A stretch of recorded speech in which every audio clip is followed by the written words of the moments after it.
En este caso vamos a hablar sobre la Royal Enfield Himalayan 400. Es una moto que realmente ha venido a romper con los esquemas.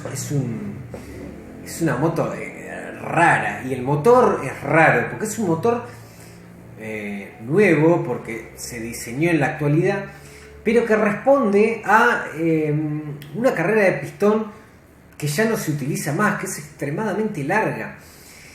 Se utilizaba bien cuando los combustibles tenían muchísimo menos octanaje, la detonación era más la detonación era más lenta, era más progresiva. Se utilizaba otro combustible. Estas motos se usaban en calles de tierra o se cruzaba el campo en la moto, entonces realmente no necesitábamos nada de velocidad, pero sí necesitábamos buen torque y a muy poquitas vueltas para que la moto no se esté parando y que uno casi en el cambio que vaya, la moto vaya tirando y vaya bien. Bien, el tema es que hoy estas motos que son multipropósito, porque en realidad la Himalayan hoy se podría catalogar como una moto multipropósito, una moto trail con un diseño retro, pero es una moto que responde a las características de una moto trail. Por el despeje del suelo, por las suspensiones. Básicamente es una moto, conceptualmente es una moto trail. Bien, pero el tema es el siguiente: estamos utilizando un motor que respondería bien para hace 50 años atrás, pero hoy, a menos que vivamos, qué sé yo, que querramos hacer una travesía por el medio del campo, no nos va a servir demasiado, porque el problema que tiene es que el motor evoluciona muy poquito, entonces tiene poca potencia por tener una carrera de pistón demasiado larga, y la velocidad final es un 400 y está alrededor de los 135 km por hora. Entonces, el que esté buscando una moto trail para usarla como una moto trail, le va a quedar corta la velocidad final, porque estás comprando un 400. A ver, la KTM 390 Adventure supera los 170 km por hora. La GS 310 o la Sontes T310 supera los 140, que no es demasiado de diferencia, pero estamos hablando de un motor 300 contra un 400. Es mucha diferencia de cilindrada. Uno esperaría algo más. Aclaramos, es un buen motor, es una buena moto, es algo que está bien. El tema es que es difícil ubicarlo en un segmento, y si buscamos las competidoras se encuentra en desventaja total con la gran mayoría. Yo creo que esta es realmente una moto interesante para el que está buscando un estilo en particular que solamente te va a dar esta moto, y el resto es otra cosa. Así que bueno, vamos a ir paso por paso, y para entender de qué se trata este motor vamos a compararlo con el motor 390 de la KTM Adventure, que es 373 en realidad, el Himalayan es 411, y el motor que utiliza BMW en la GS 310 o en la Sontes T310, que es el mismo motor. Bien, vamos a explicar un poquito el carácter del motor, por qué es tan determinante la carrera del pistón. Bien, hoy por hoy encontramos los motores son cuadrados o super cuadrados. El super cuadrado es cuando es de carrera corta. Carrera corta es que la carrera del pistón, esa distancia, es más chica que el diámetro que tiene el pistón. Cuando son cuadrados los motores, el diámetro y la altura de la carrera del pistón es la misma. Y de carrera larga es cuando supera la altura al diámetro del pistón. Bien, eso ya no se ve más. Hace mucho tiempo que no se ve más. Y en esta moto, incluso la Royal Enfield 650, tampoco es de carrera larga como es una carrera más larga de lo común, pero está bastante más encuadrado en los motores modernos. Esta moto en particular no. Esta moto en particular es como si hubiesen traído un plano de un motor antiguo realmente, porque también tiene 2 válvulas por cilindro, no tiene 4 válvulas por cilindro. Está bien, tiene árbol de leva a la cabeza, que antes era lateral con varillas, ahora tiene árbol de leva a la cabeza, pero responde realmente a características de cuando el combustible también era de mucho menor octanaje, la explosión era mucho más lenta, entonces usaba carreras más largas como si fuesen los motores gasoleros, que son de carrera larga. Pero hoy por hoy no. Y el tema es que antes vos tenías una moto, ponele 400 centímetros cúbicos, tenías que cruzar el campo, tenías que andar en calle de tierra, no ibas a andar a más de 100 km por hora nunca. 100 km por hora era una moto, ir a una velocidad impresionante, porque no había lugares que realmente estén preparados para ir a esa velocidad. Hoy por hoy, casi en cualquier país del mundo, las autopistas están hechas para viajar a velocidades altas. 130 km por hora, 120 son los límites máximos si uno quiere estar ahí. Y si uno quiere viajar al límite máximo con esta moto, se va a quedar muy cortita la moto, porque está en 135 km por hora aproximadamente, a fondo. Y obviamente, si uno quiere viajar a esa velocidad y viaja a esa velocidad, no es la moto adecuada, porque es ir a fondo, no es lo que deberíamos hacer. Bien, vamos a explicar un poquito de qué se trata el tema de la carrera del pistón. Cuando nosotros buscamos un motor que revolucione mucho y tenga mucha velocidad, lo que hacemos es achicar la carrera del pistón, aumentar el diámetro, tenemos la misma cilindrada, pero una carrera mucho más corta. Cuando la carrera es cortita, como el pistón para dar una RPM, una vuelta de cigüeñal, tiene que ir y volver, si le hacemos un camino más corto, va a tener que ir y volver, porque como el camino va a ser más corto, va a ir más lento el pistón. Y como el gran problema de los motores a explosión es la velocidad a la que va el pistón, que llega un momento que ya no puede ir más rápido, haciendo eso logramos que a la misma velocidad de pistón, reducir mucho la velocidad de pistón y que aumente mucho las RPM. A la misma velocidad de pistón, un motor de la mitad de carrera logra revolucionar el doble. Bien, ¿qué logramos con esto? Que la moto tenga buena potencia, pero a altas revoluciones y consiga velocidades máximas muy buenas. Pero en contraparte, pierden bastante torque en proporción y además lo consiguen a un régimen muy alto. ¿Cuál es el problema de los motores de carrera muy cortita? Que si nosotros, bien, vamos a ir a la ruta, va a desarrollar muchísima velocidad final. Si buscamos velocidad final y en carrera corta tiene que ser. O sea, KTM 390 Adventure es la reina de las carreras cortas. Entonces logra superar los 170 km sin problema con un motor de 373 centímetros cúbicos, más chicos que el de Himalayan, que es de 411, que también es monocilíndrico, que se queda en 130 y pico. Bien, ahora ¿qué pasa con el motor del Himalayan? Cuando tiene carrera larga, el brazo que se genera entre el cigüeñal, que es lo que hace girar la rueda después de la caja, o sea, el cigüeñal gira la rueda, bien. El pistón sube y baja, tiene la biela, que es un brazo de palanca que hace alrededor del cigüeñal. El cigüeñal, volvemos a decirlo, que hace que gire la rueda. Bien, cuando la carrera es muy larga, es como si nosotros quisiéramos apretar una tuerca con una llave y la agarramos de más lejos. Si la agarramos de más lejos, hacemos más torque. Hacemos la misma fuerza, acá o acá, pero acá hacemos más torque. Bien, el motor de carrera larga agarra la llave de más lejos. Es exactamente eso, el efecto que produce. Por consiguiente, nosotros ponemos primera, soltamos el embrague y la rueda gira. Gira porque el brazo de palanca es tan largo que la rueda gira. Entonces, si nosotros estamos trepando una montaña, trepamos en segunda, trepamos en tercera, la rueda gira y va despacito subiendo sin problema. Con la KTM 390 Adventure tenemos el problema que, como el torque lo consigue a más revoluciones, el motor va a tener que ir más acelerado. Vamos a tener que mantenerlo más alegre para que tenga la fuerza para subir. Pero en definitiva, hay otras características que hacen que el motor de KTM Adventure, el 390, este es un motor maravilloso, de los monocilíndricos, es uno de los motores más potentes y más excelentísimos que hay. Y no porque justo ahora tengo la remera de KTM, pero no tengo nada que ver con KTM. Otro día me van a encontrar con una Yamaha, otro día Kawasaki. Yo realmente soy amante de todas las motos. En cada segmento tengo mi moto favorita y a veces es Yamaha, a veces es Kawasaki, a veces Suzuki, y muchas veces es Ducati. Pero bueno, justamente hoy estoy con KTM, pero no es por eso que digo que es excelente. Si bien he tenido KTM y realmente es una moto que me ha gustado muchísimo, y también hay unas KTM que están entre mis favoritas de diversos segmentos, no es que sea KTMista. Bueno, Bien,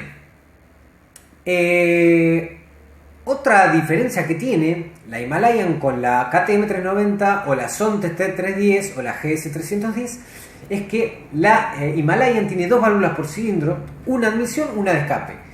Los otros motores tienen cuatro, dos de admisión, dos de escape. ¿Qué es lo que pasa? Cuando el pistón baja, absorbe aire y combustible, ¿no?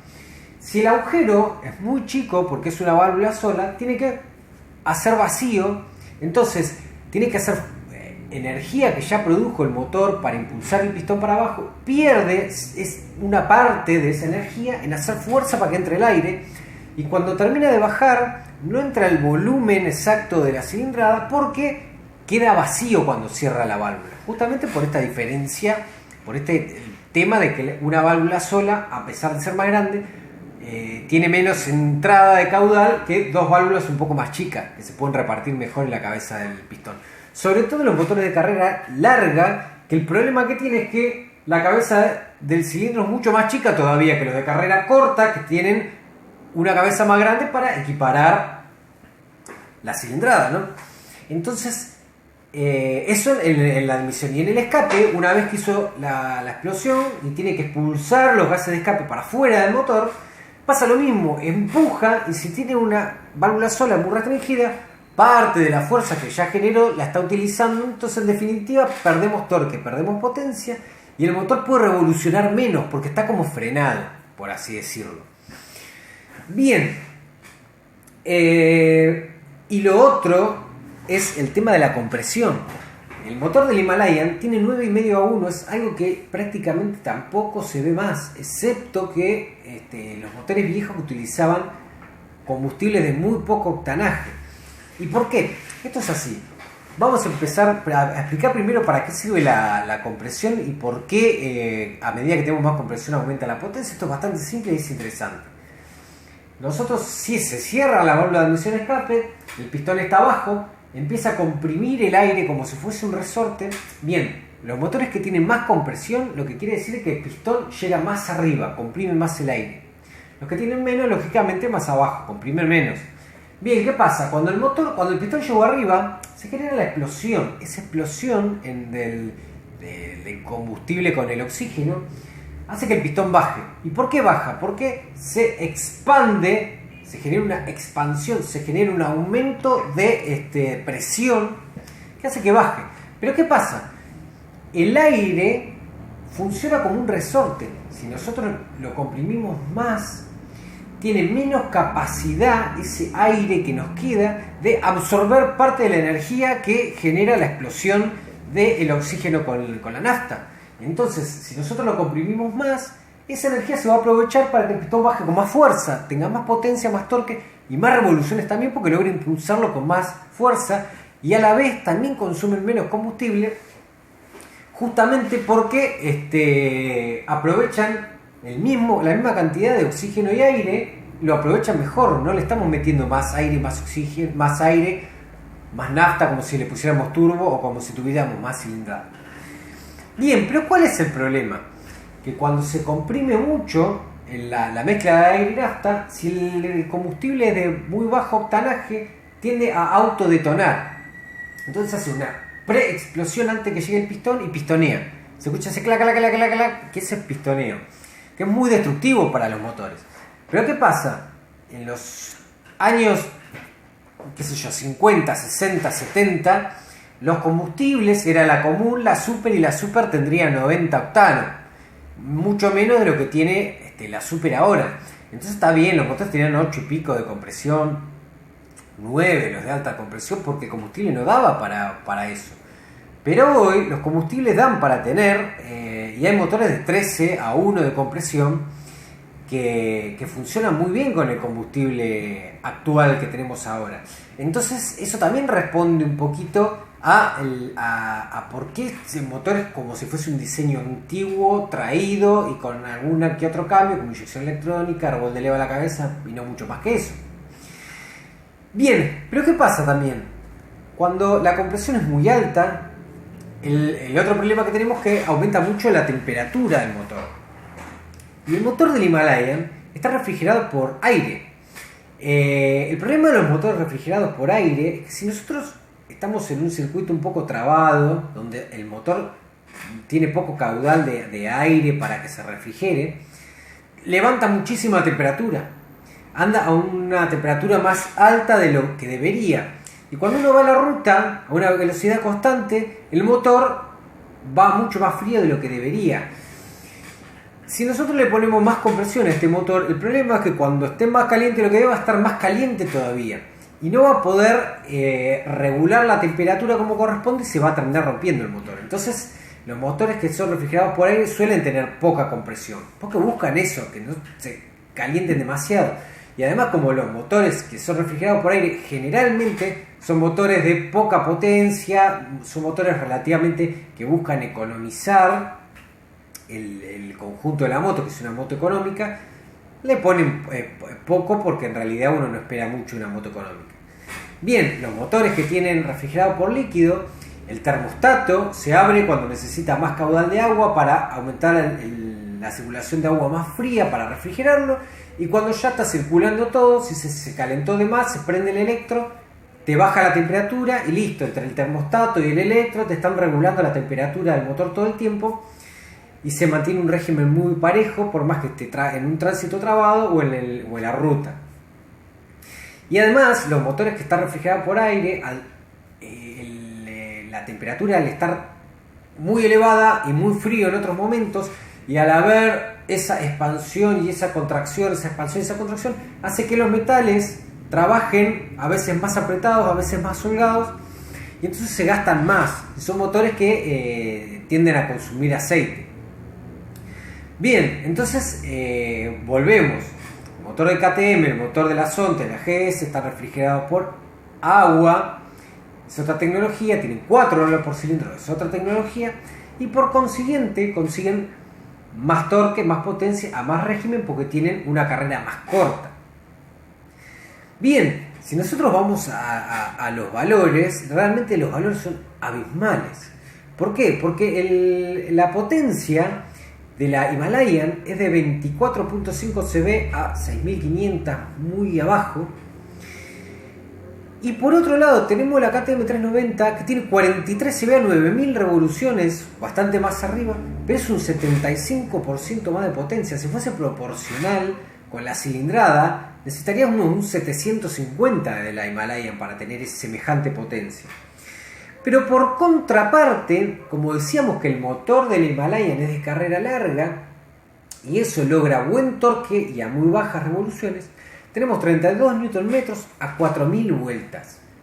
4000 vueltas en un motor de una moto está apenas un poquito más arriba de regulando. Y ya consigue el máximo de torque. A 2000 vueltas ya está entregando un montón de torque. Entonces pasa eso. La moto empuja siempre. Desde abajo empuja siempre. Uno quiere salir en segunda y siente que la moto empuja mucho. Pero después se nos termina el cambio rápido porque no puede revolucionar, no conseguimos velocidad final. Ahí en vez de tener un 75% más en KTM, tenemos un 15% más. Y seguimos teniendo más torque que la Himalayan. ¿Y por qué? Si el motor de carrera corta tiene menos torque. Bueno, porque este motor tiene mucha más compresión y tiene 4 válvulas por cilindro. Es otra tecnología que se nos va la proporción de torque y potencia, pero así todo consigue más torque también que un carrera larga. Pero bueno, es otra tecnología. Y hablando del motor de la Zonta T310 o la GS310, tenemos una diferencia de 38% más de potencia, ya no es 75, es 38, pero un motor mucho más chico, porque es 313 centímetros cúbicos, que proporcionalmente es menos potente que el de KTM, pero muchísimo más potente que el motor de la Himalaya. Ahora sí, con respecto al torque, estamos un 13% abajo de la Himalaya. Porque bueno, es un motor que no tiene la compresión que tiene el KTM Adventure y no tiene la cilindrada que tiene el KTM Adventure. Entonces, las limitaciones están ahí.